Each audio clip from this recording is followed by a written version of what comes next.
Hello friends, আজ আমি তোমাদের জন্য আবারও একটি নতুন পদ্ম গাছের আপডেট নিয়ে চলে এসেছি। আমি আজ বলবো আমার বাগানে ঠিক আমি কত রকমের পদ্ম গাছ লাগিয়েছি।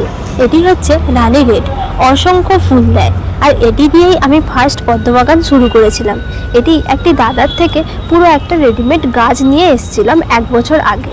তারই থেকে অনেকগুলো টিউবার হয়েছে, আর ওই টিউবারই আমি অনেক লাগিয়েছি। আর এটি হচ্ছে আমেরি পিওনি।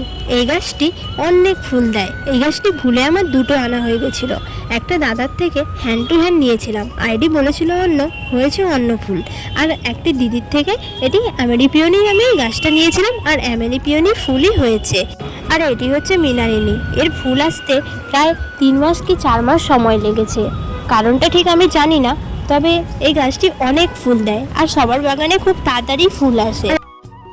আর এটি হচ্ছে D9। এটি একটি দাদার থেকে 1 মাস আগে নিয়েছিলাম কুরিয়ারের মাধ্যমে। 1 মাসের মধ্যেই ফুল চলে এসছে। আর এটি হচ্ছে ঐশ্বরিয়া। এটা নিয়েছিলাম 1 মাস আগে। এটা একটি দাদা আমাকে ফ্রিতে দিয়েছিল, আর 1 মাসের মধ্যেই অনেক ফুল চলে এসছে। আর আমি কিছুদিন পরেই টিউবার তুলবো। তোমরা কিন্তু চ্যানেলটি সাবস্ক্রাইব করে রাখো। আর আমি যখন টিউবার তুলবো তখন ভিডিওর আপডেট দিয়ে দিব। আমি চাই আমার বাগানের গাছ সবার বাগানে গিয়ে সুন্দরভাবে ফুল ফুটাক, আর ওই ফুল ঠাকুরের পায়ে পড়ুক। আজ তাহলে এই পর্যন্ত, বাই।